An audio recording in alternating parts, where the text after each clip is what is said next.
All right, we are live. Let's kick this off.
Good evening, good afternoon, good morning, whatever the fuck you're watching.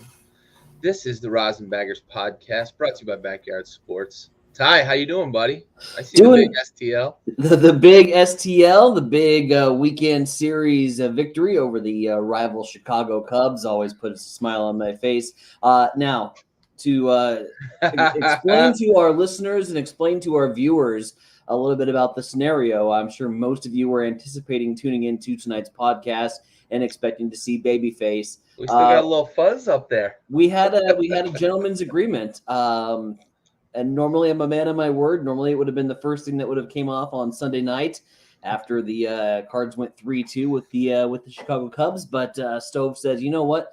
I think the stash is working for you. It is. It's increased like the ladies by like 1, which is a dramatic increase from where we've been at in the past. A win's a win, buddy. Win's a win, and we've all agreed that you would look horrible, Babyface. So you better keep the stash.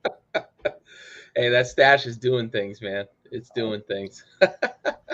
It's got its own little persona at this point. Right. I feel like a good stash does have its own like vibe for Absolutely. sure.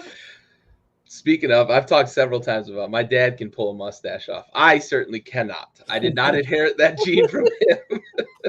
As you can see, I stick with the full facial beard because that's like the facial hair I feel like I can pull off. A mustache, I can't. It just doesn't come in full. I've got like spots and nope. He's got it though. He's got it, and you are pulling it off as well, sir. I appreciate that. Yeah. All right, so let's talk about our series we highlighted last week, and I'll kick it your way because you mentioned it a moment ago, but also because it meant something more than what I highlighted. I was highlighting some cellar dwellers. Let's highlight a rivalry series. Cards Cubs. Highlighting the rivalry series, the best in the National League, and in my opinion, the best in all of Major League Baseball. Cards Cubs get together for not a 3-game series, not a 4-game series, but a elongated 5-game series with a Saturday doubleheader. And thank God we played 5 games because St. Louis needed all 5. And a little extra inning magic, as it would turn out, both Saturday night and into the Sunday nightcap on ESPN as well. But starting off game 1, we knew it was going to be a little bit rocky. The Cardinals' rotation was anything but set before we came into the weekend series with the Chicago Cubs. Matthew Liberatore ends up getting the ball. I like to call him the Liberator. He takes the hill, gives up 3 bombs to the Chicago Cubs. Might need some more time in Memphis to get things sorted out there. Might have been a little bit too early with the injury situations and everything that St. Louis has been dealing with. They called his number up a little bit early. Schwindel goes deep. Contreras goes deep. Happers goes deep. And the Cubs take the Cardinals 7-5 in game 1. Liberatore just really struggled on the hill for St. Louis. But as baseball is just that funny sport, you can struggle in one game, turn around the very next game, and look like a completely different team. I thought Friday night was what St. Louis looks like when they're clicking on all cylinders. Friday night, with the bats get rolling, Goldie homers. He extends his hitting streak to 25 games on Friday night. Cards end up rolling in that one 14-5. Just really looked like the complete package from the offense to the defensive ball. We all know that the Cardinals are arguably the best defensive team in baseball. I don't think a lot of teams can push for that argument. Even Brandon Donovan showing off some skills in the outfield from right field, picks up a ball on a one-hopper, guns down the Chicago Cub running from third or from second to home on what looked like a scoring play for Chicago. Donovan's got it going on in the outfield. He's certainly been a huge replacement while we wait to get Dylan Carlson back into the swing of things in St. Louis. And you get that feeling like St. Louis is on the verge of getting everybody back and everybody healthy. And Friday night's lineup looked like the lineup that could be a huge force moving forward for St. Louis here in this National League Central race. And this is huge. This is a 3-game series. St. Louis picks up 3 games in the 5. They closed the gap. Milwaukee was on a 4-game losing streak, and they end up dropping back to just a half a game lead over St. Louis. So all of these wins that St. Louis was able to pick up on their rival, absolutely huge for the weekend. And again, if we could have gone 4-1, we could be in the NL Central driver's seat right now. Didn't happen that way because Saturday's doubleheader starts off, and all credit to Swarmer on the mound for Chicago, a pitcher who I knew very little about before Saturday's day game and earned a lot of respect for what he was able to do. Cardinals had absolutely no answer. Cubs rolled 6-1 in the game. Swarmer picked up his first MLB win, so hats off to him. But his line was just tremendous for a Chicago team that's really struggled to give their pitchers run support. He goes 6 innings, 2 hit ball, 1 earned run. Frank Schwindel hits another home run, his second to the series. The Cubs roll again 6-1. But the story and the MVP certainly of that matchup in the Saturday day game was Swarmer, who really looked very impressive for Chicago, and I think is going to look very impressive moving forward. Cards in the nightcap look to be on the ropes, but a 4-run 10th inning. The Redbird rally. The rally caps were certainly on. Cards pick up the 7-4 win. Brandon Donovan picks up a huge hit. And Donovan, mind you, he's come in as a replacement here in St. Louis, and not even really one of the more highly touted prospects in the Cardinals system, but was on the 40-man roster and was an injury replacement. And he's come up and just done absolutely great work from the rookie. And the moment, what impresses me the most about Brandon Donovan is the moment doesn't faze him. You get into a situation where the Cardinals absolutely need a huge hit in extra innings, late in the ball game, down to 2 strikes. It doesn't matter. He's going to fend off. He's going to fight off, and he's going to poke the ball into the outfield and give the Cardinals a big 2 RBI double. Cards end up picking the 7-4 win there. Sunday, the nightcap, ESPN. Cardinals rally again. Second time they had to rally in this series. This time they took it to 11 innings. Rookie Juan Yepes, who we've talked about before on this podcast, he picked up a big RBI single. Brandon Donovan picked up another big RBI knock in the 11th to give the Cardinals the 5-3 win over the Cubbies. So they take the series 3-2. They win the best of 5. And again, yes, from Cardinal Nation perspective, you really would have liked to have maybe game 1. You would have liked to have Liberatore go deeper into that one and pick up the 4-1 series. I don't think there was any way we were going to pick up that Saturday day game with the way that Swarmer was throwing. But overall, anytime you can pick up a series win against your arch rivals, it's a good weekend, and they were able to do that. They have since followed it up by dropping a game to the Rays. They're currently trailing tonight, and gosh dang it, Milwaukee's giving you every opportunity to get into that NL Central race. They lost last night late. Josh Hader, of all people, gives up 2 bombs. Josh Hader hadn't given up a home run since last July. He gives up 2 runs, and you're thinking, all right, well, if St. Louis can just get things going. They were in a tied ball game. They had the lead against the Rays late into that game before they gave up a 3-run home run off the foul pole. Rays were able to get the walk-off win and keep Milwaukee ahead in that National League Central race. So they've had their chances, but it's setting up to be a good NL Central race down the stretch. And overall, just very impressed with what we saw from the Cardinals. A little bit of an up-and-down series, but once they get their rotation back and everybody's throwing, and you can get Steven Matz throwing regular baseballs again, you get Jack Flaherty off the injured reserve list, and all of a sudden it's from it's for Flaherty, it's Michaelis, it's Matz, it's Hudson, and it's Wainwright, and that's a pretty damn good rotation for St. Louis. They just got to get all their ducks in a row and everybody healthy and rolling. Yeah. Hey, little microwave. Thanks for joining. Thanks for watching. Yeah, we wish Josh was here too. We know he's busy. We look forward to getting him back on the show, and I'm sure he'll be here to stick up for his Cubbies when he gets back. But wherever they might be in the standings. Yeah, wherever they may be, for sure. I think you make a good point, right? That series could have been 4-1. If you could have had a little better showing for Liberatore on, in game one of that series there. But the big thing as we get close to the dog days of summer, just keep stacking series wins, right? And when you can beat a rival, I understand that feels good, right? So I think the Cardinals, they got a tough matchup here with the Rays while the Brewers are struggling. It is what it is at that point. But I don't think we're seeing anything in this series against the Rays that surprises you. The Rays are a good team. The Cardinals battled yesterday. Rays are getting the better of them today, but that's a tough team. Just got into their bullpen though. So St. Louis just gets into the Tampa Bay bullpen 5-3 now.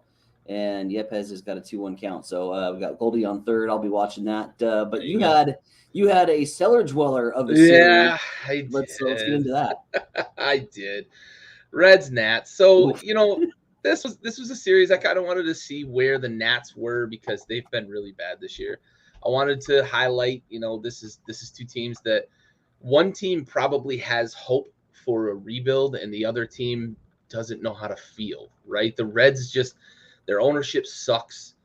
They just seem to sell all the time. A once very proud, history-rich franchise, and he's just running it into the ground, probably just stacking money to buy another fucking yacht, whatever it is that he thinks he's going to do with whatever revenue he gets there in Cincinnati. But looking at it from the Nats perspective, I wanted to see what the young kids are going to do over the course of the season, and it hasn't been good so far with one exception. Josiah Gray's been a bright spot on the mound in that rotation. Got his 6th win of the season as part of this series. He continues to pitch well on the road, which is usually young guys excel at home and not on the road. He's great on the road and struggles at home. He's got a 2.22 ERA on the road, and at home he's over 5. So it's not good. He's got 5 scoreless again tonight against Miami in Miami. So whatever it is about him being on the road, he went 6 innings against the Reds in the Friday game, gave up 2 runs, 1 of them earned, 9 Ks, 6 strong innings. He just I feel better about him than I felt about him last year, right? When they made the trade, I like what he's been able to do showing growth this year. So I have my fingers crossed as a Nats fan that that's a bright spot for us. Now looking at the other side, Soto is struggling mightily. And I know he's got 12 bombs, and everybody's going to look at that number and say, well, he's still hitting home runs. But this is a guy that should be batting 300, and we expect him to be around 300, if not 320, 330, 340 at the end of the season. He's batting 223 right now, a week into June. He had 2 dingers in the Saturday tilt here against the Reds, but then he gave it right back. His average was up to 234, I think it was at the time. He was in the 230s, and then now he's back down to 223. So I wonder if he's pressing a bit, thinking I've got to be great for this team to be just bad, not awful. But also he's about to hit free agency too, right? So we may be seeing some pressing from him trying to impress. My biggest concern is that there's just not a lot of bright spots right now. Like Keibert Ruiz is supposed to be the next big thing behind the dish. He doesn't seem to be able to get the bat going. He's okay defensively, but really the expectation is that he's going to be good at the plate for a catcher, and hasn't really shown any flashes here in Washington. Luis Garcia has struggled, and there's just young guys that they're trying really hard to get exposure for these guys. And Nelson Cruz, the guy who they brought in to be the elder statesman in the locker room, be that veteran presence, it hasn't really panned out for him either. He's only got 5 bombs on the year, and that's what you really expect from Nelson Cruz, is a guy that's going to hit 40 bombs. At this pace, he's going to end up with like 22. I think he's on pace for low 20s. So it doesn't look good. Not a lot of bright spots, and that's the part that I saw from this series, that we took 3 out of 4 as the Nats. We took 3 out of 4 from Cincinnati. and we're still behind them in win percentage. That's how bad this season has gone. And I just hold out hope that they've been there, right? They've been to the top of the mountain. Maybe there's a rebuild and it's going to work out. If I'm a Reds fan, though, losing 3 of 4 to the Nats over the weekend, and the way it was, too, like the Nats struggling offense, they scored 8 runs or more in 2 of those games. And in the other game, I believe they scored 6. So that's an offense that doesn't have a lot of bright spots right now and was scoring runs against your pitching staff. So, like, what's left for the Reds to really cling on to? Because they traded away all their good hitters, essentially, with the exception like Votto, and they've still got India there. But they don't really have anything else to hold on to. So I feel for Reds fans because they have to feel just terrible about the state of affairs there in Cincy. A proud city, baseball city. You know, we talked early in the season about how they always had opening day. That's a tradition. They didn't this year. But also like this owner that's just dragging the good name of the Reds through the mud. It's frustrating to watch. And that was sort of why I wanted to look at this series, because a couple of bad teams, and I don't know. Yeah, Raul, I think you're right about that. You know, I think he is pressing a bit, trying to fluff the resume. I wish he would just get back to being the guy he was, or maybe there's something going on mechanically that he's got to work on, but he's not the same guy. I caught 2 of these games over the weekend, and I watch him at the plate. He's not the same guy who commands the strike zone that we've seen in the last few years from him. He seems to, like, I saw a couple of called strikes that he like looked back at the ump, and you almost never see that from him, where he just seems to be a little just kind of confounded by missing pitches in the strike zone. And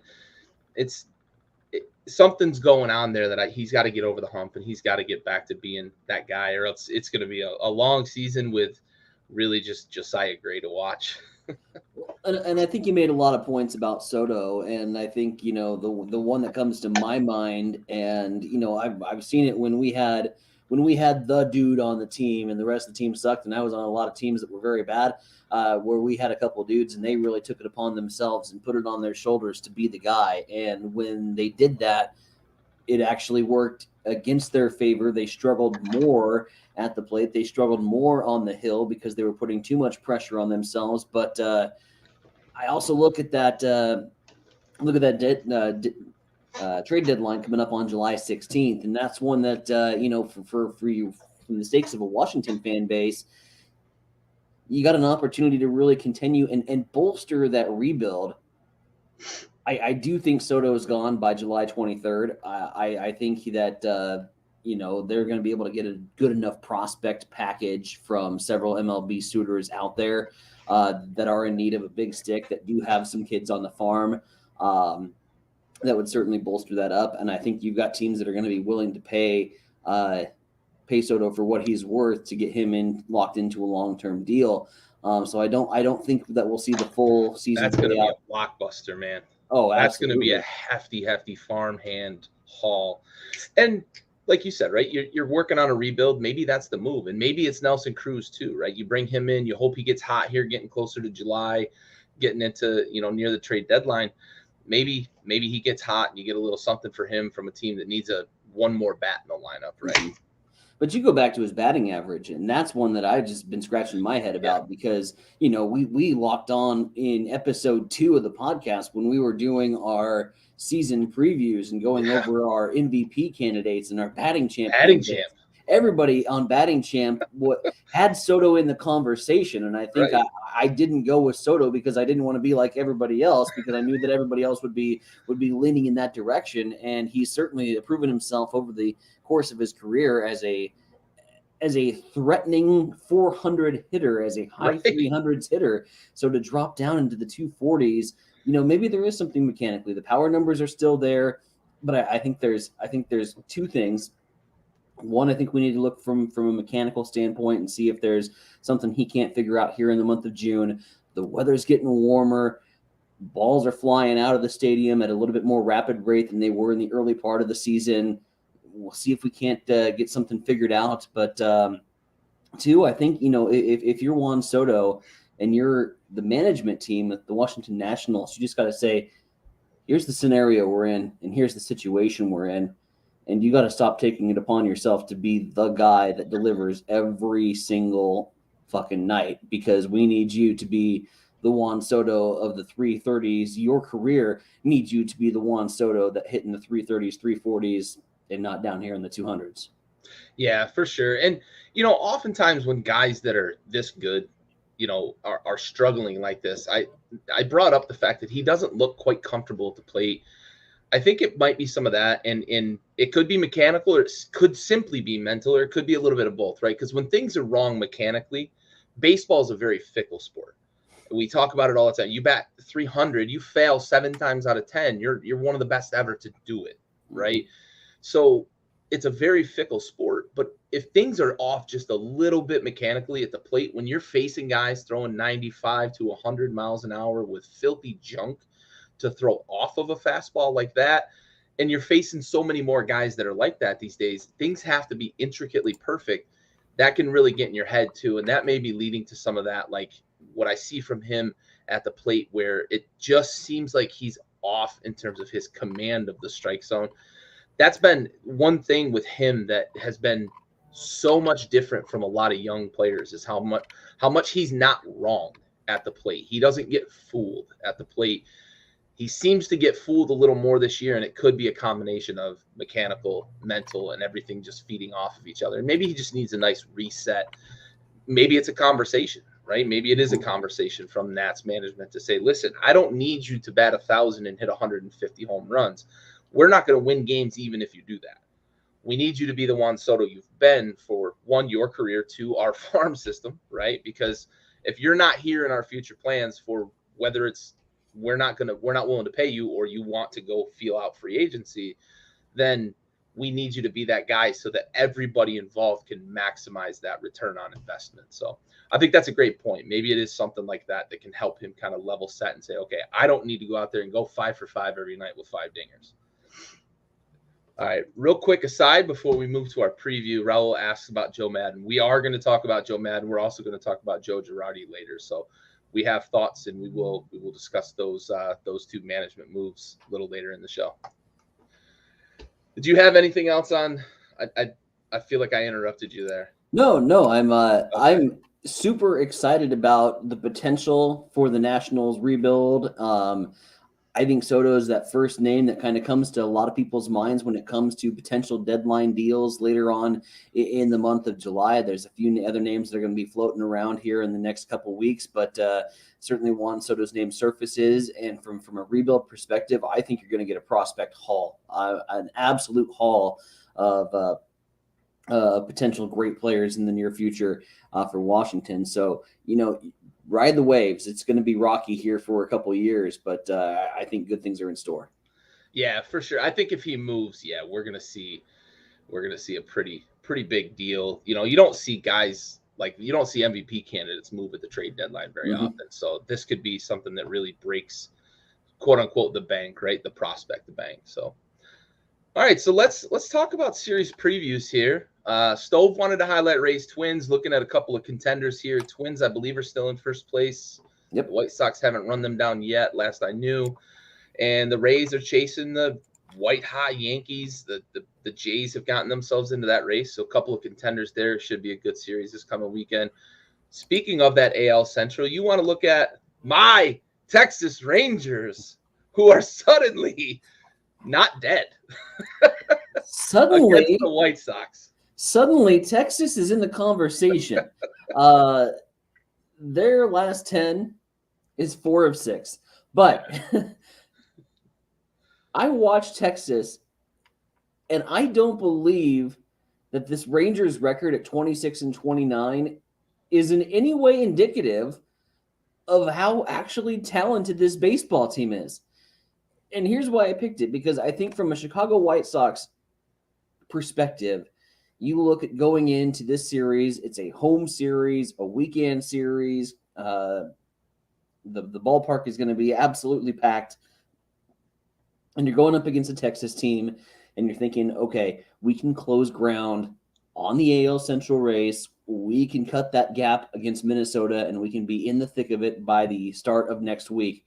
Especially considering who they match up with this weekend, right? Yeah. I mean, Stove's highlighting it there. Like, that's we're talking about the Rays and the Cardinals right now, and the Rays kind of disrupting the Cardinals, looking at the Brewers. They could do the same thing here for the Twins and let the Sox right back into it. Oh, absolutely. I think that's the perspective that you look at from a Chicago perspective. If you've got the Texas perspective, suddenly, thanks to a 13-game losing streak, which we'll get into a little bit more detail with the Angels, you're sitting in second place in the American League West and not too terribly far out of potential wild card bursts in the future. Texas has got a good baseball team, and I'll just say that. And here's one of the key reasons why that I really like Texas moving forward, not only in the American League West, but really playing the role of spoilers for several teams down the line. Marcus Semien was one of the greatest second basemen last year. Had arguably the best year of any second baseman ever to play the game. He comes over to Texas. Gets paid. Got paid to come to Texas and has not lived up to the salary that he has got so far. All of a sudden, we flip the calendar into the summer months, and I say this a lot, but you see it when the calendar flips. Suddenly, as the weather gets warmer, the batters get a little bit looser. Marcus Semien is playing some phenomenal baseball right now for Texas. Had a couple of dingers in last night's game for the Rangers.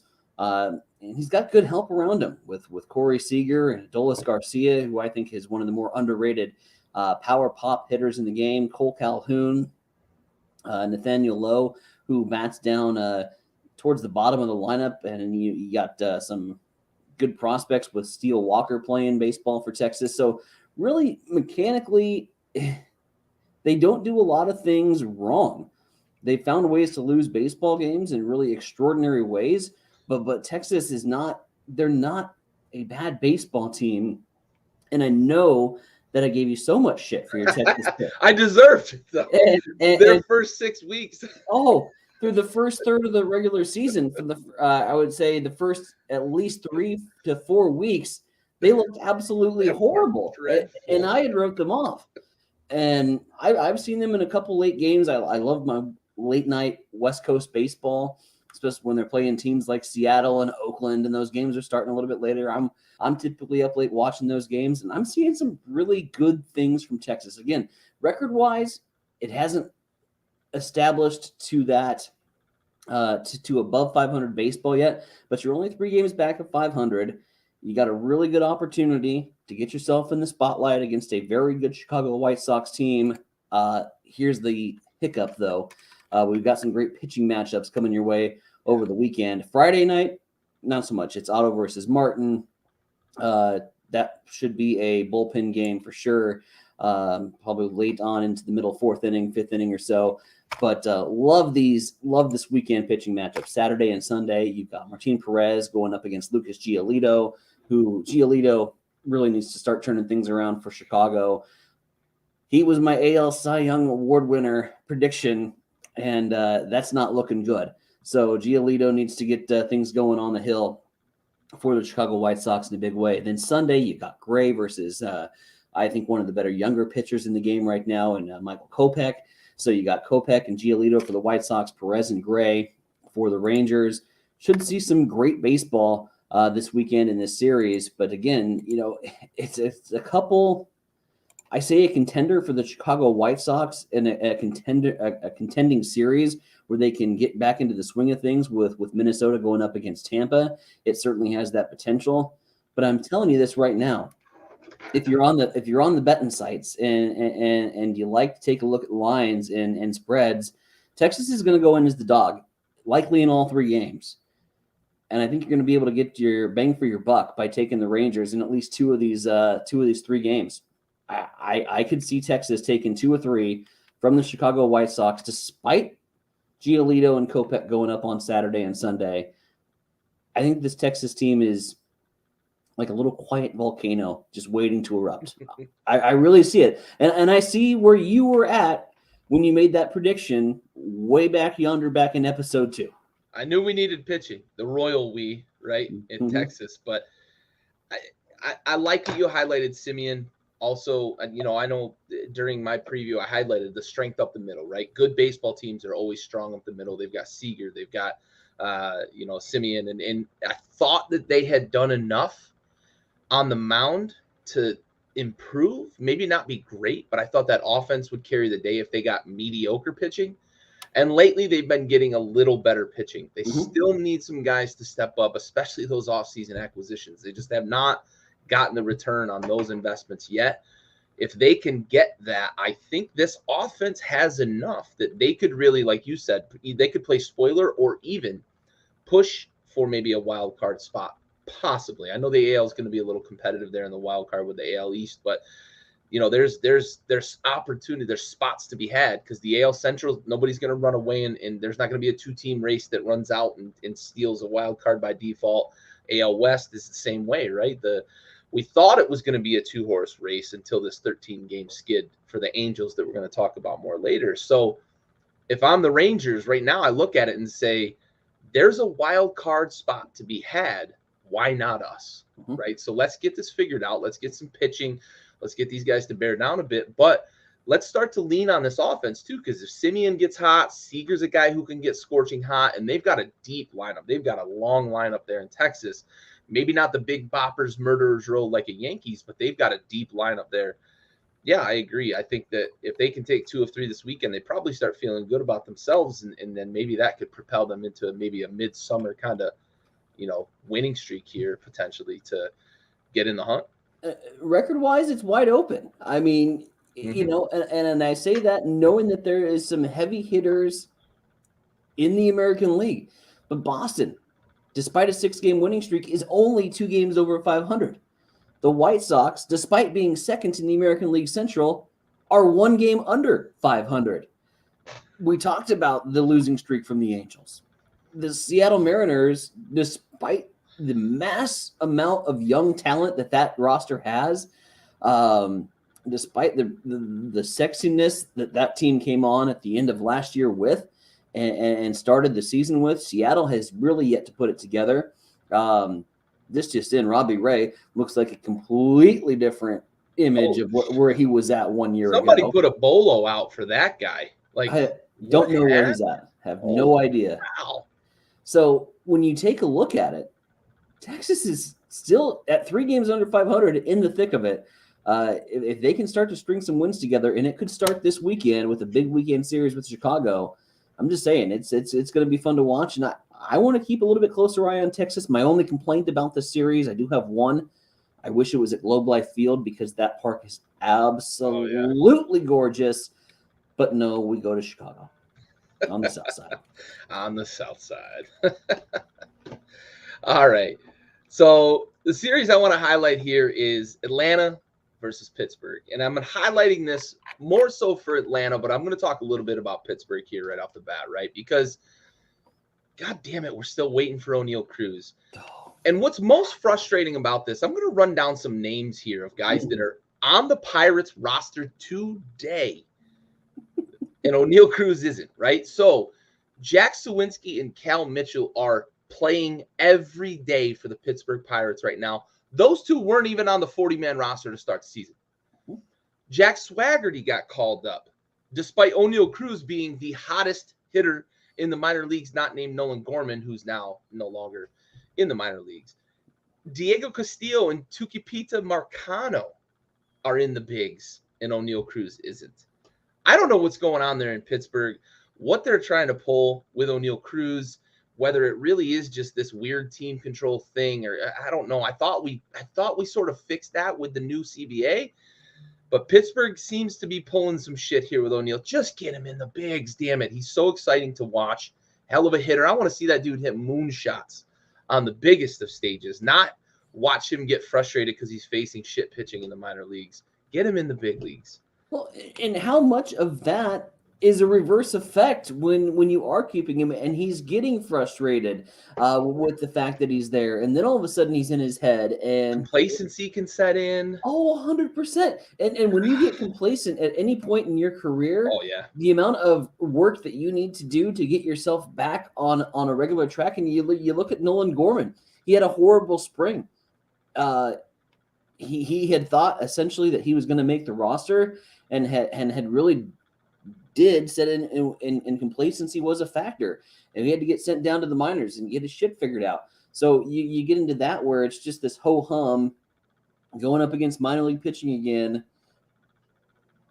All of a sudden, your mechanics fail, and you're staying in the minors to figure it the hell out. So, Pittsburgh has got to call this guy up. And the amount of names that have been called up, the amount of prospects and other teams that have been called up above O'Neill. Right, it's not just the Pirates. Right. We're looking at other teams that historically make these same sorts of moves with prospects, aren't doing it this year because of the new CBA. I believe that that's had an effect on these teams. What are the Pirates doing? Good Lord. Anyway. BPA, O'Neill Cruz. Yes. All right. Let's switch gears, though. Let's talk about the Braves, who are red hot. They own the second longest winning streak in baseball. They're tied at 6 games. The Yankees are at 7 games. There's 2 teams. I believe it's the Rays have a 6-game win streak, and the Braves. Second long, or the Sox. I'm sorry. You even just mentioned that a minute ago. That's right. I knew it was the AL East that I mixed the teams up, but thank you. But yeah, right. So 7-game win streak, 6-game win streak. Braves are hot as heck right now. But it isn't just about the team winning games, because they are getting stars to wake up and answer the bell. Austin Riley is hitting everything out of the park. Everything. That dude is the definition of country strong. Adam Dunn used to be that guy. Jim Thome was that guy for a while. Austin Riley is country strong. He hits the ball a country mile, and it sounds like a hammer coming off the bat. Speaking of stars, Ronald Acuna feeling real good now. He's hot as fish grease. His last handful of games, he's 2 for 5, 2 for 4, 4 for 5, 2 for 4, 1 for 3 tonight. He's up to 324 on the season after a slow start coming off that injury from last season. He's now batting 324 on the season. And coincidentally, as he's heating up, Riley continues to hit the ball forever. The Braves have gotten hot. Matt Olson's starting to warm up a bit too. He's got a hit in each of their last 6, including tonight. He's got another hit tonight against his former team, the Athletics. And not to mention, the pitching is coming together. Kyle Wright and Max Fried, they've got 6 and 5 wins respectively. They're both under 2.75 ERA. So I'm excited to see against an inferior club in the Pirates, can the Braves keep this win streak going? Because if they knock off the Athletics tonight, they've got 4 games starting tomorrow with the Pirates. They could extend this win streak into double digits. And suddenly, if you're the Mets, you've been able to kind of be on cruise control with the injuries you've had. Do you start to feel the pressure? Do things start to tighten up a bit if you're the Mets? And if you're the Braves, you've been there, done that. You've played a lot of tight games late in the season. You don't feel the same sort of pressure, especially with how many guys they returned from that squad from last year. So this is, I think we're starting to see the Braves team that we've speculated about a couple of times on this show. Are we going to start to see the Braves turn it on? Because we've seen them do it in the past. Is this 6-game win streak, my dad's a big Braves fan, is this 6-game win streak the start of that for the Braves, right? Are we about to see the Braves win June and July and suddenly the Mets fall off, as we've seen them do in the past, under the pressure, and the Braves don't have that same, they've got that medal, right, of having been there, done that. If I'm a Braves fan, I got to feel real good right now, especially with what I'm seeing from Acuna, because he's a star, and he's a star on the level of guys like a Tatis and a Vladdy and Trout, a rising tide, right, who raises all boats. He's that kind of guy. And there are other guys. I know I left a few names off the list that we certainly could lump into that group, but those are the guys that when they get hot, the whole team gets better. And what we're seeing from Acuna right now is pretty fucking spectacular, including the 2 hammer shots he hit last night that were just devastating. You're dead on. Moonshots last night from Acuna. Here's the one takeaway I have for the Atlanta Braves, watching them over the course of the last couple of games, is they looked like a mirror image of last year's postseason Atlanta Braves. And that, to me, if you're the New York Mets, you're looking over your back shoulder. Scary. Because that little thing that was off in the distance, way off in the horizon, is now suddenly on your taillights. And objects in mirror are closer than they appear. Pretty soon it's going to be tailgating your ass, so watch out. Atlanta's playing some good baseball right now. And, yeah, you mentioned their names and some of the players that have really come around, but I think a lot of it had to do with the guy you just mentioned, Ronald Acuna Jr., because when he performs well, the team performs well. Some guys just have that superstar charisma and effect that everybody around you plays better. And I really feel like Ronald Acuna Jr., and I can name only a handful of guys in the majors that have that reciprocating effect on the rest of the team like Acuna does. And he's playing hot baseball right now. The Braves are playing great baseball right now, and they're just absolutely destroying Oakland. It's 11-2. Yeah, they hung a 4 spot on him in the 5th inning to take the lead, and they've just continued to stretch it out. The offense is raking. The pitching is there. Yeah. Atlanta's a good team right now, and I don't think it's a matter of this winning streak continuing this weekend. I think it's a matter of how many games can they continue to win after this weekend. This could be the beginning of a very long streak here for the Atlanta Braves that we might still be talking about on next week's pod, which we have just given that the podcast curse, so that's not going to happen. The Pirates are going to sweep them this weekend. Damn it. It could be the beginning of a week-long streak for them. Yeah, for sure. And here's a couple of things. Well, one thing about a couple of players to think about, they're not even getting good pitching from Ian Anderson and Charlie Morton. Morton's got like a 5.6 ERA, and Ian Anderson's in the high 4s. If those two pitchers start to turn it on and pitch like we've seen them pitch, like Morton was a hero last year for them. Ian Anderson has just filthy stuff. He just hasn't been able to figure it out this year. But a guy that can reach out and get 98 and then breaks off a hammer on you, if those two pitchers start feeling themselves, you add that to Fried and you add that to Wright, like who do you face in that rotation now that you're like, we can steal this game if those two guys get going? So I think you're spot on that this weekend could be the continuation of what we're seeing now, but also the start of what could be a really, really long, healthy streak for them. All right, real quick, let's do our State of the Union. We're going to do our salute to service. Then we'll get back to our State of the Union here. Sorry, brain fart there.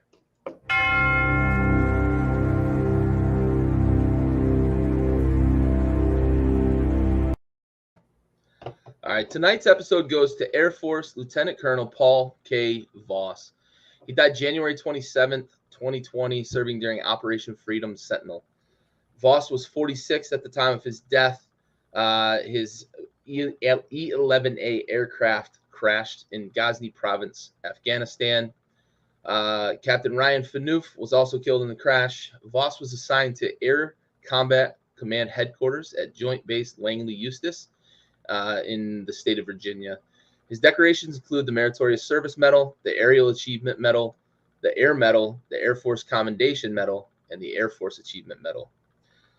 Lieutenant Colonel Voss, this episode goes out to you. We have the watch.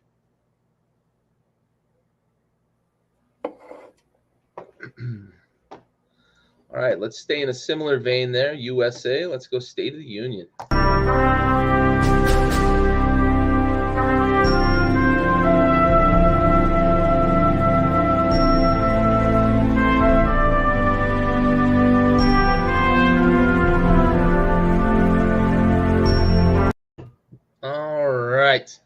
So I'm going to pass it your way. So let's start with the most recent firing, and probably, I think, in a lot of people's eyes, especially maybe casual fans, they probably know Joe Madden a little more than they know Joe Girardi. So let's start there. What are your thoughts here on the Joe Madden firing here? Well, I think it would be very easy to say that this firing came about because of a 13-game, at the time, 12-game losing streak from the Los Angeles Angels of Anaheim, who were predicted by many to have certainly surpassing expectations with names like Shohei Ohtani and Mike Trout. And when you have Shohei Ohtani and Mike Trout, what are the names you need? Those are two superstars on a lineup that was expected to do some damage in the American League West. And from being in the thick of things with the Houston Astros to 2 straight weeks of losing, and now at risk of losing a spot to Texas and maybe even Seattle here in the very near future. The wheels just fell off the bus. They were in first place when this streak started. So wheels fall off the bus for the Angels, but doing some further reading and doing some further reading from some of the Angels beat writers out there, this looks like this was in the works really long before the losing streak started. And I think the winning was kind of holding Joe Maddon around for a little bit longer than anticipated. You got to remember that the Angels have a new GM, and his name is Perry Menison, and Joe Maddon has just never been a Perry Menison guy. It just was not the right fit. It wasn't the right direction that he wanted to take this franchise. And you could tell that really with some of the tensions that were starting to develop even a few months into spring training, or a few months into some of those negotiations prior to spring training, that this just was kind of a awkward relationship from a skipper to a GM. And so you had that all kind of leading up to the 13-game losing streak, the 12-game losing streak being the ultimate spark that lit the fire that ended Joe Maddon here for the Angels. Now,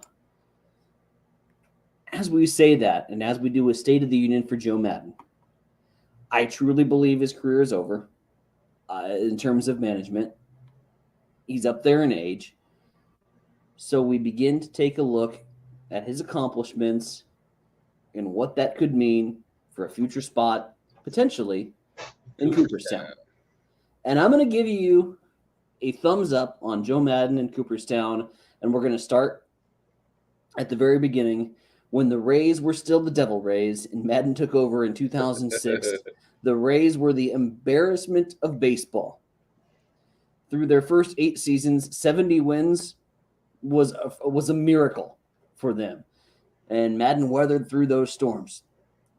96-plus lost seasons. He weathered through those storms. Everything changes 2008, 3 years in to Joe Maddon at the helm. The Rays win 97 games. They win the American League pennant. The first of what would be 6 consecutive winning seasons for that franchise, 5+ 90-win seasons, 4 playoff berths, and a partridge in a pear tree, for God's sakes. I was hoping you would finish that way. Of what he was able to do. Well done, in sir. Tampa. 21 games, over 500 as he arrived. And, of course, that includes the magical 2011 season, which I think was the best season for baseball on all fronts. Rays were down 9 games in September in the wild card race, ended up getting a playoff berth on the final day. What he did in Tampa was phenomenal, and then he just took that over to Chicago. Takes over a Cubs team that had won 73 games. Notice a little similar pattern. He's kind of made garbage teams into great teams. They would, of course, jump to 97 wins in 2015, matching the highest total in franchise history since 1945. They made the NLCS for the first time in 2003. And, oh, by the way, there was that 2016 season where they put together over 100 games for the first time since 1910, won a pennant, and then a first World Series title since 1908. Broke the curse of the GOAT. He broke the curse of the GOAT. He's turned around 2 franchises that were in the dumpster with Tampa and Chicago. It's a shame that he couldn't get things going for the Angels. I would have loved to see Maddon, Mike Trout, Shohei Ohtani getting at least a pennant for him. But this is, like I said, a situation where GM and skipper didn't agree, didn't see eye to eye. It looked to be more of an internal thing that was festering more than a baseball thing. At the end of the day, when it comes to the baseball thing, I think Joe Maddon has done that and more than that to get his name enshrined in Cooperstown. Ultimately, they're probably going to look baseball beat writers at wins, but I'm just going to say for 2 franchises' sakes, what he was able to do to get them to where they're at. Obviously, Chicago has gone through the rebuild since the Maddon era, but to get them their first title and what he meant to the city at that time, Joe Maddon, for me, not a first ballot, not a second ballot, but at some point in his career, I think he should be able to experience the joys of being in Cooperstown. A tip of the cap is my State of the Union to what I feel is a great career managing the sport of baseball. Yeah, I agree with you completely, right? I think Joe Maddon's a Hall of Famer. I think that winning a World Series with 2 franchises is something that managers just don't do, right? There's got to be less than 10. I don't know what the number is. But if I had to guess, it'd be a handful of guys that have won World Series with multiple franchises, right? It's just not that easy to do. You get in a culture, you get a good farm system, you get a good group of guys, and you can go win a World Series. It's hard to translate that to another franchise. And I'm going to use that as evidence of why I think things failed in LA. He went to 2 franchises that were not only just dumpsters, they just didn't have players, right? Nobody knew who played for the Rays unless you were a baseball fan. Nobody knew at the time who played for the Cubs unless you were a baseball fan, right? But they had all this farm talent. Theo had done a good job of understanding what he had, and I think he knew what Joe Maddon could bring to the table. And I think that is really where Joe Maddon's strength lies. He's a really, really good coach for young, raw, talented players. He knows how to get the best out of them, and he knows how to create a culture for those young guys.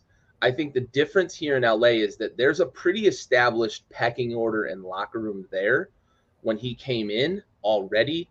And the Angels are a team that goes and spends money and expects some sort of return on it. Joe Maddon is a guy who's going to take the minimum and make it great. And that's, I think, in my opinion, why things didn't work in LA. I also, you made a great point about the GM too. And I've always been a staunch advocate for, if you change general managers, you should change head coach or manager. Doesn't matter the sport, in my opinion. I've seen it fail in football. We see it fail in baseball. When you get somebody who's running the show and buying the groceries, you've got to give them their guy running the show on the field. And I think that was really the death knell for Joe Maddon when they changed general managers. I also agree with you completely that winning fixes everything. And as soon as the wheels came off and they fell out of first place and the losing streak just kept going and you start to feel like it's insurmountable. I mean, 10 games, 12 games, that feels pretty insurmountable. As a GM, now it's time to go to the owner and say, listen, I've got to make a change. He's not my guy. And 2, we're not playing good baseball. So now you've got empirical evidence to support that. I think Joe Maddon got caught up in the buzzsaw here of it's a change of regime on top of the fact that they hit a losing streak at the worst part. I mean, they were in first place and then lost now 13 straight. But I'm with you completely. Joe Maddon should have a bust in Cooperstown. You can't write the history of baseball. And Dan Patrick made this point about just sport in general. If you can't write the history of the sport without said person, then they're a Hall of Famer. And you cannot write the history of one of the most storied franchises in all of baseball without mentioning Joe Maddon breaking the curse of the GOAT on top of winning a World Series with a cellar dweller franchise. And really, you probably could credit Joe Maddon with creating this culture of maximizing talent in Tampa Bay that now we still see it. They've been to back-to-back World Series, right? Like, that to me is end of discussion for Joe Maddon, because you cannot write the history of baseball without him. It's a great point. Great point. On to another guy who I think will be a Hall of Famer for contributions. I don't want to get too deep into it because it's a little different with him. He played for the Yankees, managed one World Series, and in New York, the biggest city. Joe Girardi got fired this past week, and there have been players coming out and taking pot shots at him. Bryce Harper, most notably, mentioning, "Oh, we just swept a series after changing managers and yada yada yada." Well, listen, the only thing that fucking changed is his manager. You still have the same players on the field. Phil Nevin was his assistant coach, If you guys suddenly turned it on and swept a series, then maybe you should have been playing a little harder before, or maybe you should have been voicing this issue ahead of time. I don't like that whole kick 'em while they're down thing, because I don't like Joe Girardi. So for me to take up for him is, I dislike the guy, but that's because of his personality and the way he goes about things, on the baseball field. But I can't disregard the fact that, like, he's been a phenomenal manager. I think he's going to get another job. He's young enough. I think, he's going to get another job, and it might be with a high profile team. But the years he had with the Yankees, and I think were enough for, I think, baseball writers to probably keep his name near and dear to their hearts. He was a well beloved player when he played for the Yankees as well. So I don't. The one thing I did want to highlight, though, is this whole kick them while they're down thing. You use the opportunity after, and you go and you win some games, and suddenly it's like, yeah, see, we told you it was him. Well, you're still fucking 8 games under 500 right now. Like, you ain't doing much since. I believe they swept that series. I got to check the standings again real quick, because I think they've lost their last 2 since. So, or no, they did extend. So they're on a little bit of a win streak right now. I don't like the whole kick them while they're down thing. And for Bryce Harper to do it, to me, he's a guy who dealt with that while he was in Washington, getting kicked while he was down. And now he goes and does it to Joe Girardi. I don't like it, but I do think he's going to catch on somewhere else. He's going to get another job. It might not be this season. It might not even be next season. Maybe we see him on TV for a year, because he was good on TV too. Yeah. But I do think in 2023 or maybe even 2024, we see Joe Girardi back on the bench for someone. He's a baseball guy, and there's just guys that you just name that are just baseball guys. And I'll throw Don Mattingly as another one that's just Buck Showalter is right up there. Yep, just baseball guys. Dudes.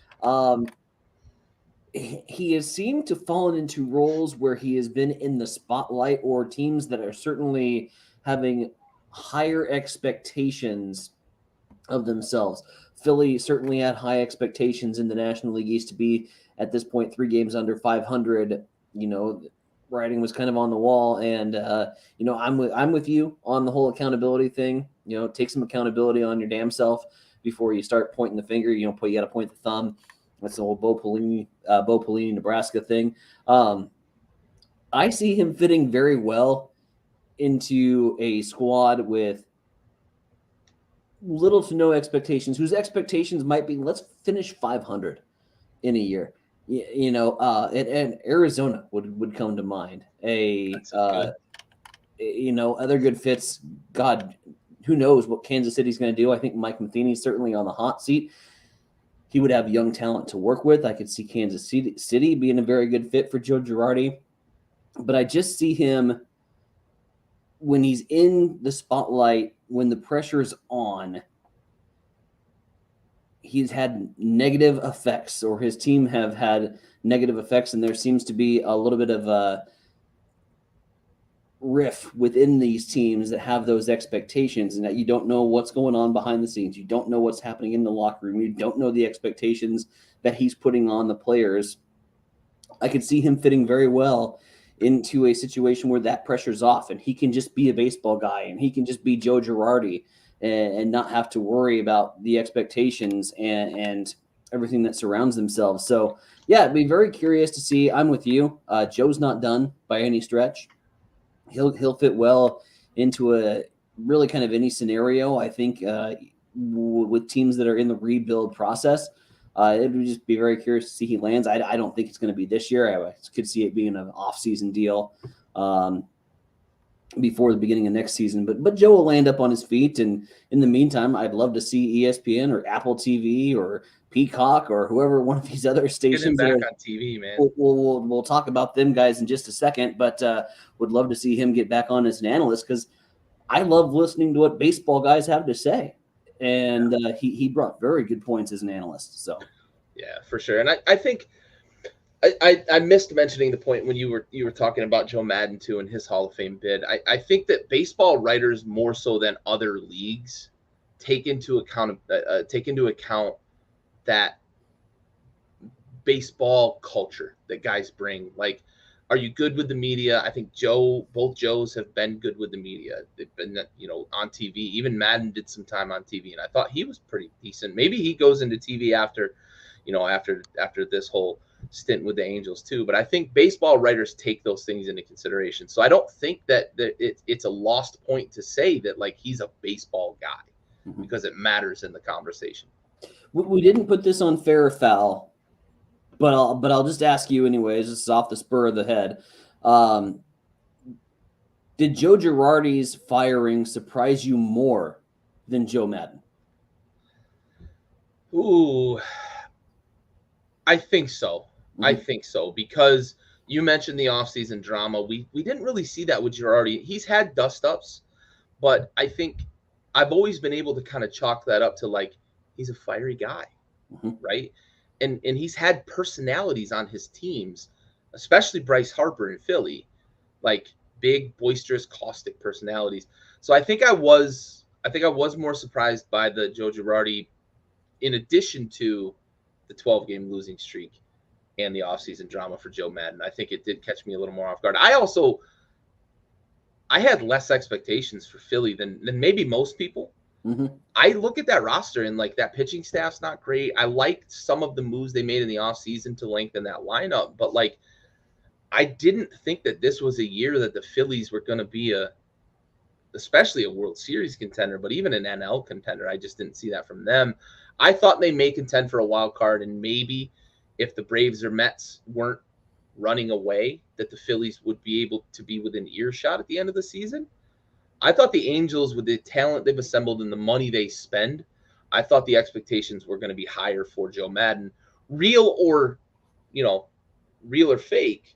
I just thought those expectations were going to be pushed a lot more on Joe Madden. Good stuff. You? I was more surprised at Joe Girardi, mainly because I felt like the spark had kind of been lit to that fire when they started to lose some ball games, and I was just kind of waiting for a scenario where they could feel that regime shift, that the guy that the GM wanted to get in was going to be a reality.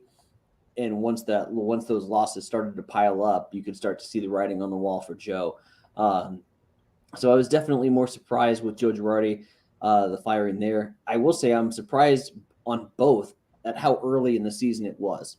I was expecting this to maybe be something that we typically see closer to the trade deadline. Typically, at that point, you kind of know you're in, you're out, and you start to see some coaching shakeups at that point. So being that it is the first week of June, that shocked me a little bit. But neither one of these, when you start to put it all together, really surprised me that much.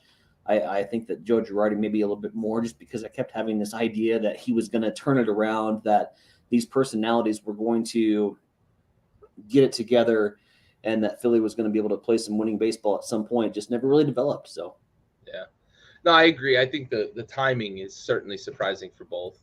I think the Angels, and maybe even the Phillies too. I think the Angels especially, though, look at that. 2 weeks ago they were in first place. Can we make a change at the top and maybe spark something, right? Start playing good baseball again, because the Astros are playing good baseball, but they haven't disappeared, right? Like they're still there on the horizon. You can still see them. If you put together a little bit of a win streak here coming off this losing streak, maybe you could start to make up that ground. So maybe that's how the Angels are feeling, better now than later. And maybe the Phillies are feeling similar too, that they think they could still and maybe they're looking at the Mets right now and saying, like, all these injuries, right? Like maybe they're going to start losing it, although they just haven't started losing a lot of games yet. Yeah. All these injuries, and the Braves are taking off, and Philly's got to make a move. You know, they got to make a play. So, yeah, they got ground to make up. That's for sure. All right, let's move into fair or foul.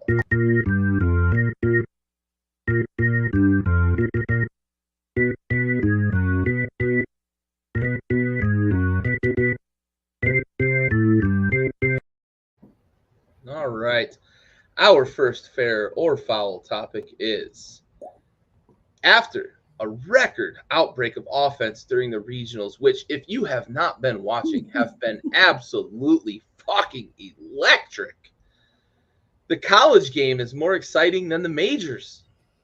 What do you think, Ty? Oh man, what a weekend for college baseball on full display. And first of all, a tip of the cap to Matt Schick and the gang over at ESPN for their coverage of college baseball on ESPN.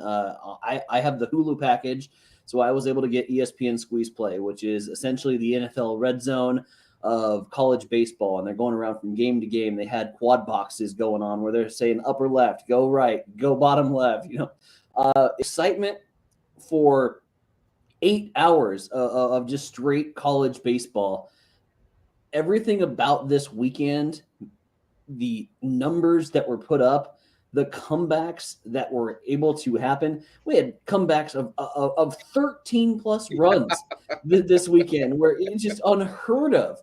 The amount of scores that were like 26-18. I mean, just absolutely insane. Balls flying off the bat. College baseball had a hell of a weekend. Is it more exciting than the majors? I got to go foul. And I'm only going foul. The game is in a great spot for college baseball right now.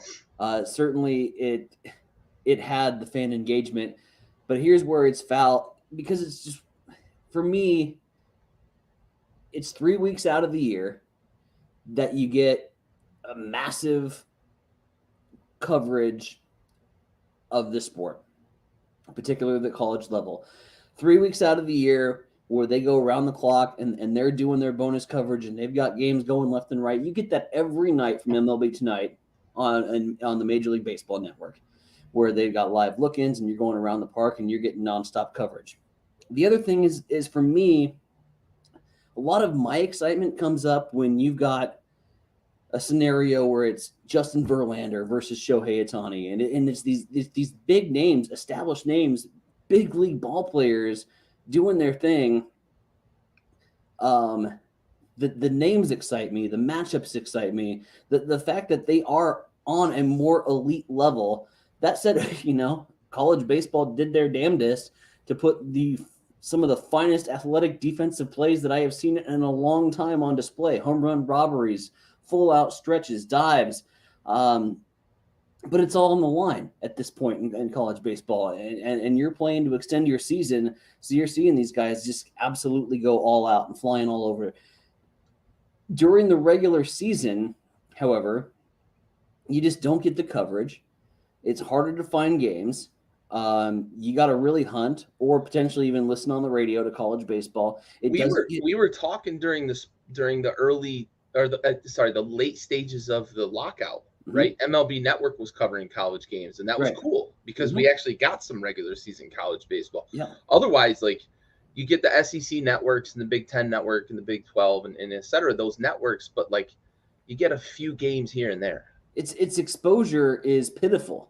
Yeah. And I think if college baseball could get more exposure, then they've got a serious conversation to say that they're a more exciting product than Major League Baseball. Because I'll look at one sport in particular where I think this is absolutely true, and I'll say college football far and away exceeds the NFL in terms of a product. Every game matters so much. Mm-hmm. Absolutely. And I don't think college baseball is that far behind, but they've got to get more exposure. We've got to start learning who these kids are. I shouldn't have to, on regional weekend, be finding out about LSU's looking at prospect profiles. Right. and you've got guys that have breaking D1 records as far as home runs, the monster from Texas. Yeah. I found out about him this weekend, right. And I'm a baseball guy. Right. So the exposure has to be there right now. With the major leaguers, as far as what they get in terms of national media retention and exposure, it's easy for me to say that the Major League Baseball, for me, is a more exciting product. But again, give it time, and college could be right up there in that conversation. They had a hell of a weekend, and it's setting up for another great one with super regionals. Yeah. I have no dissenting points. I'm just going to frame them differently. Mm-hmm.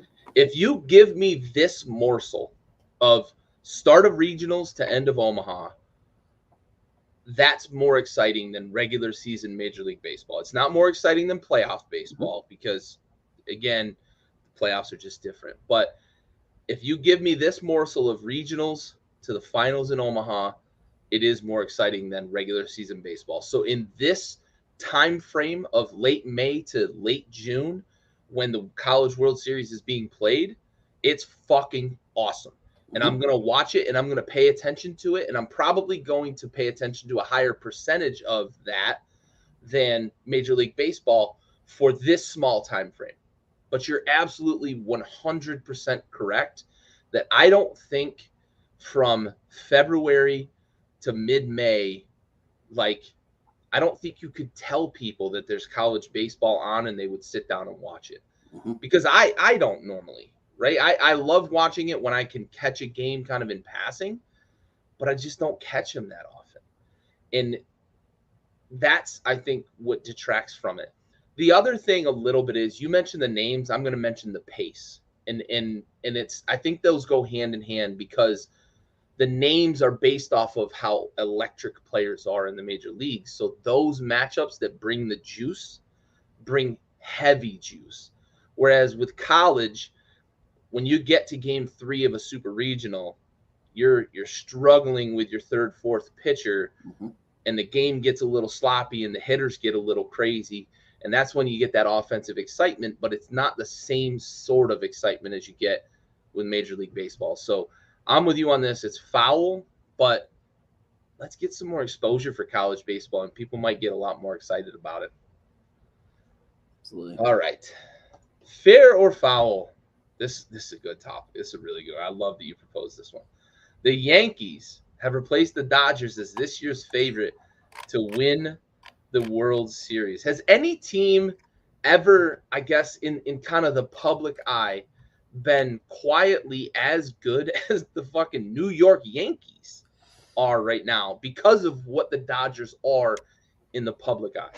They're the Yankees too. Like, it's crazy that the Dodgers are just dwarfing what the Yankees are doing right now. It's when you look at where this season started and everything that we were saying about the LA Dodgers and all the comments that even came from their manager who says, talk to us after we win a World Series. Right.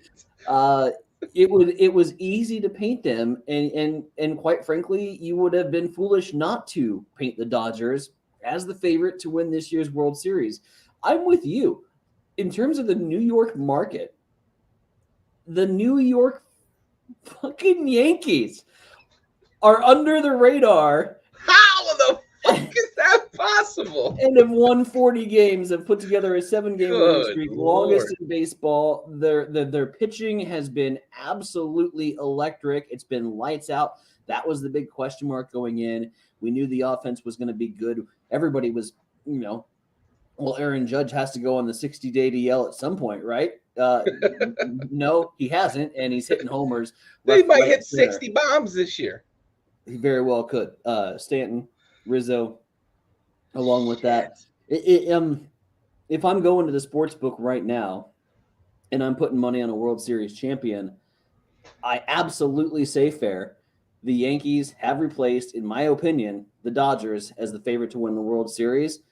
And if they matched up right now in the postseason in a 7-gamer, I think the Yankees could win that maybe 4-2. It might be a gentleman's sweep. Yeah. The Yankees are the favorite to win the World Series. Yeah, 100%.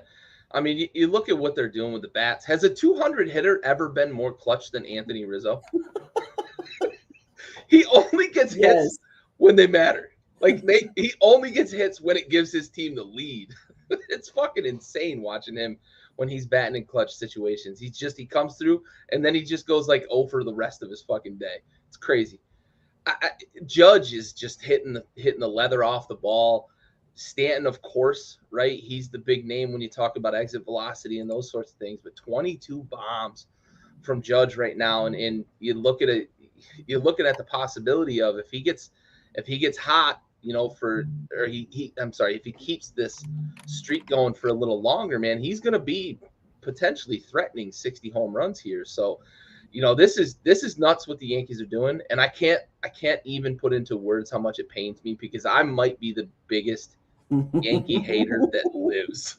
And I'm not even a Sox fan, but I just cannot stand the New York Yankees. I grew up around all these Yankees fans in New York, etc.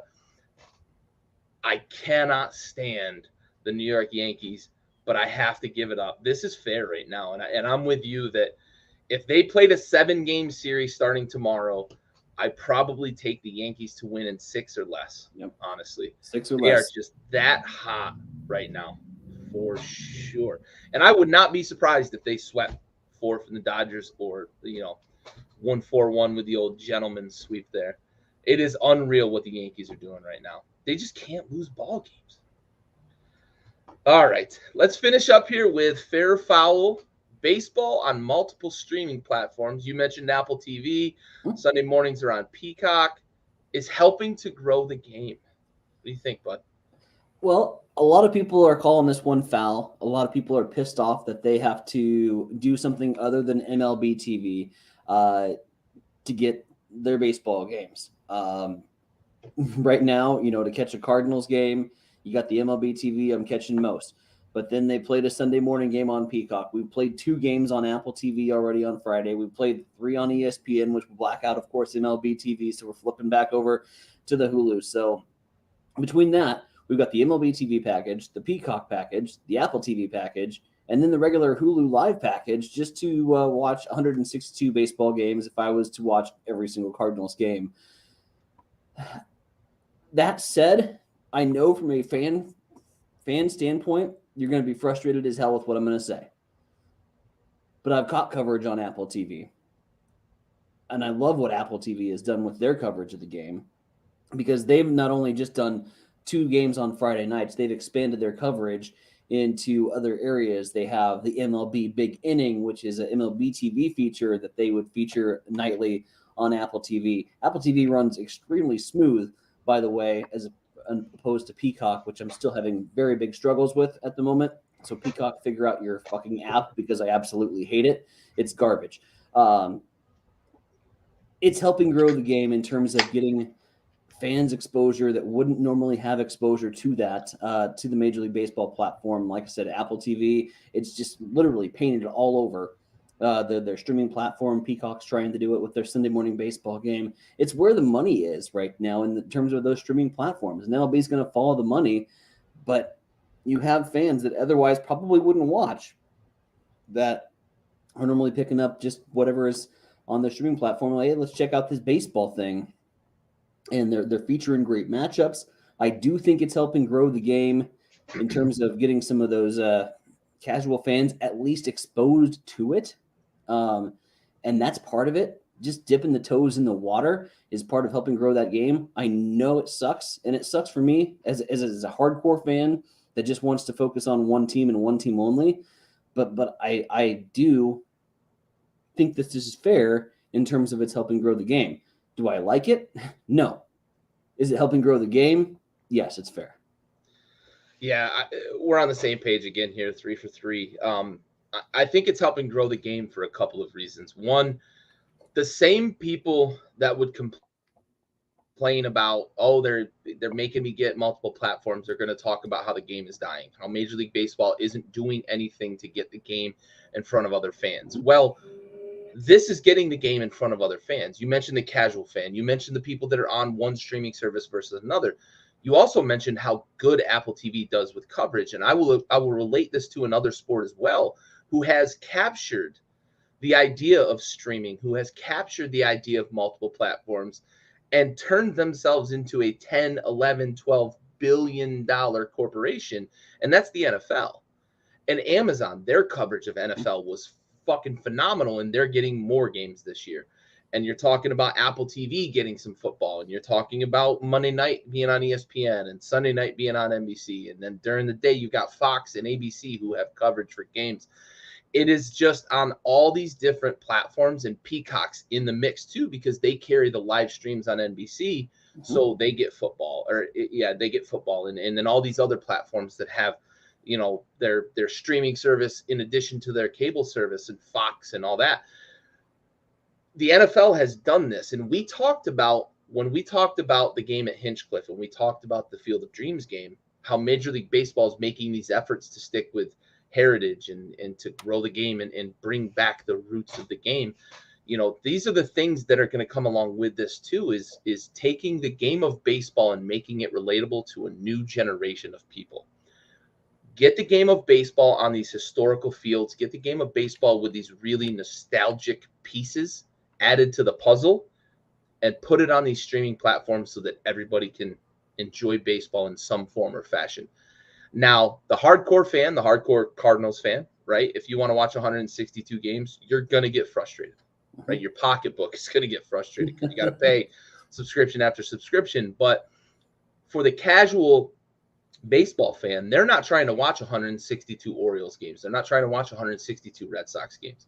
They're watching Apple TV because it's got 5 or 6 different shows that they like that, are on that platform. And then, oh, by the way, what's this baseball thing, right? So that's what I think baseball needs to capture. And I would counter those that say it's ruining the game with, you're also the same people complaining that baseball hasn't kept up with the times and it's a dying sport. This is baseball keeping up with the times. So this is fair for me. But I will agree that it's foul for my checking account. It has not been kind. Here's the other side, though. So I'll bitch about it, and I'll say, oh, my God, I've got to go to streaming platform X, Y, and Z. Here's the thing. I already had them. Yeah. It wasn't like I was going to catch it one way or the other. I mean, if the USA is in CONCACAF World Cup qualifiers, all right, twist my arm, I'm getting Paramount Plus, Right. So, yeah, I've already had all of these streaming platforms, so it wasn't like I had to bite too big of a bullet. Yeah, for sure. And I would venture to guess that, several people have multiple streaming platforms already. Mm-hmm. It's just kind of the norm now, right? Like cable used to be the norm. Now you have multiple stream. Like people want to watch Game of Thrones, they get HBO. They also want to watch, whatever shows on Apple TV. They get that. They get Netflix. They get Peacock. Everybody's got Amazon Prime, and you get Amazon Video for free, right? So all you got to do is be an Amazon Prime member, and you get NFL, you get baseball. Eventually, I believe Amazon's going to get in that game. So I think that's the next step for Amazon, is to get into baseball as well. And here's the bonus. If you get Apple TV to watch baseball, you get to watch Ted Lasso, and you get to see another guy. I kept trying to think of what the show. Yes. I kept trying to think of what the big show on Apple TV was. And we talked about Lasso a little bit as well. But yes, I've heard that one's good. I don't have Apple TV. I miss those games that are on Apple TV. But I'm also, in addition to being a Yankee hater, I'm also an Apple hater. Fair enough. All right, let's see. We got one comment here. I want to see if we got any. Okay, this is a conversation that comes up pretty often too. Mm-hmm. This baseball season and how long it is, and I think that Major League Baseball is doing a lot of things to make the game itself more consumable, as opposed to taking games away, because taking games away hurts revenue, or it hurts the fan that wants to go to a game, because they've got numbers that they match in terms of their projection for revenue. So if they shorten the season to 125 games, or even if they just go back to what was 141, I think it was during the Mantle era, if they go to those, tickets per game are going to go up. Mm-hmm. So it's going to become more cost prohibitive to go to games. So I think the amenable solution here is not to shorten the season. And this is just speaking from my perspective, not I haven't done any research on how Major League Baseball feels about it. But for me, I think if we can keep the game at 162 games, but make the game shorter, I think the pitch clock is going to help. I think, eventually we're going to get to the point where some of the relief pitching changes are going to be regulated in some form or fashion, without ruining that whole matchup thing that coaches can still lean on. They're going to find, I think, a way to do that. Figuring out how to speed up the signs thing to get rid of sign stealing, but also speed that up between pitches. I think those are the efforts that Major League Baseball is one, already looking at, but also two, going to get the biggest bang for the buck on, because the more streaming platforms, you want to keep those games too, right? So they're bringing in TV money.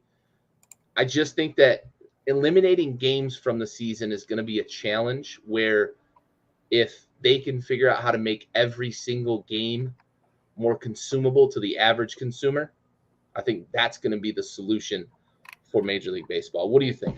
This goes back to our conversation I think that we had on last week's pod, where you take a look at 162 games, and I think the only thing that the 162 game season hurts, because I think there's, from a revenue standpoint, from a fan standpoint, in terms of affordability, you mentioned it and hit the nail on the head. More baseball means lower ticket prices. Less baseball means more ticket prices, and price for everything at that point goes up because they don't have near as many of those revenue opportunities.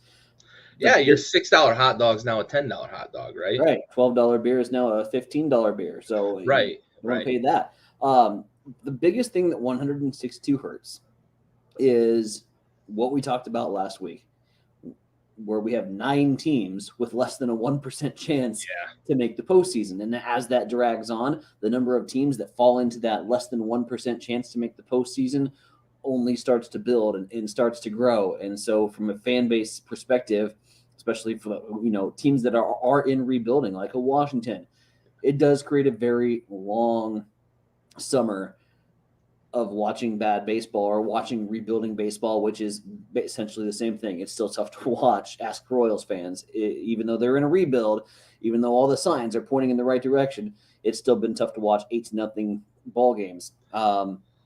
So from that standpoint, from a competitive standpoint, I think that that's where the long season hurts. And I think that that's where you hear the cries of, let's shorten this up from Memorial Day to Labor Day and have the World Series wrapped up in that fashion.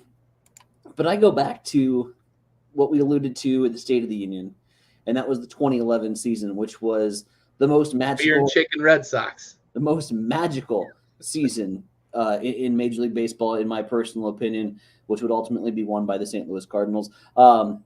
Side note, it came down to the final game on 6 different occasions, and it came down to game 162. And 2011, the season wasn't too long. They'd made even adjustments to their playoff format to capture that feel and continue that feel of what 162 felt like in 2011.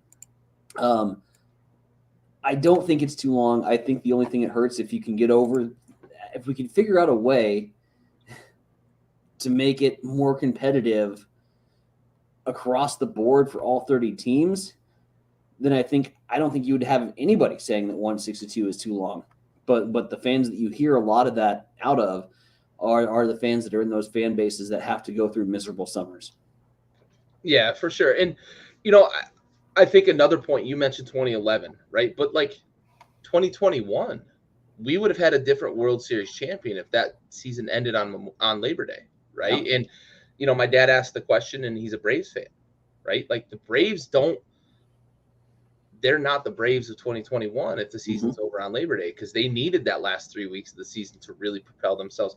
So I think we would lose out on those things. And there are several examples. The Colorado Rockies of, I think, what was it, 2008, I think it was, that they finished the season on a 22-game win streak, including the playoffs. And then, of course, they lost in the World Series to the Red Sox. But they got hot down the stretch and ended up getting into the playoffs because of that hot streak. So,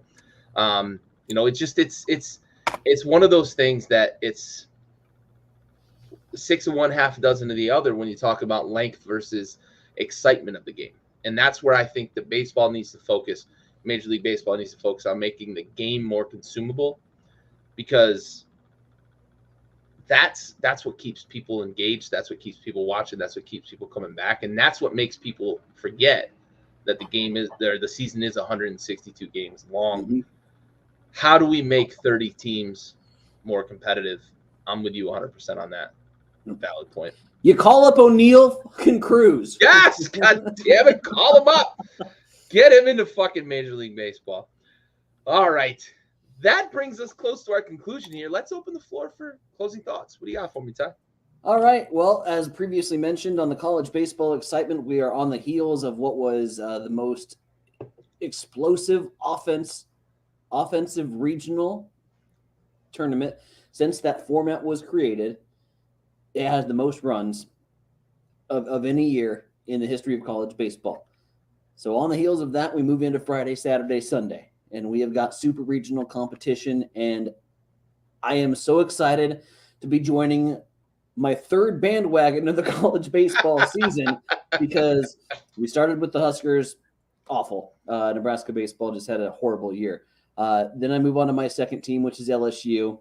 They were, of course, knocked off in the Hattiesburg Regional by Southern Miss. So we now move on to my third bandwagon.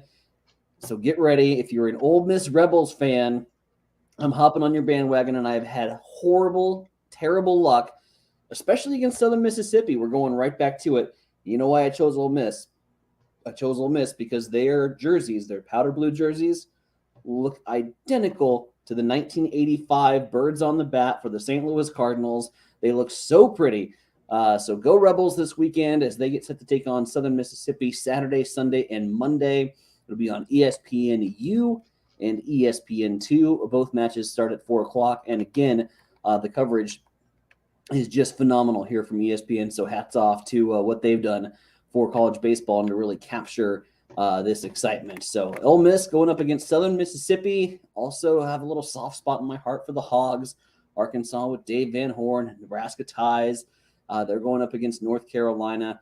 Arkansas, Nebraska was such a great game last year. And anyways, Arkansas, North Carolina, Ole Miss, Southern Mississippi. I'm going to be glued to ESPN coverage all weekend with college baseball and super regionals. I love that you mentioned Arkansas, and I was tossed up on a couple of different things that I wanted to close the show, but I think this is so perfect because you mentioned Arkansas, and they played in the Stillwater Regional, and there was a player for the Grand Canyon University baseball team, which we talked briefly about last week. They went 0-2 in that regional.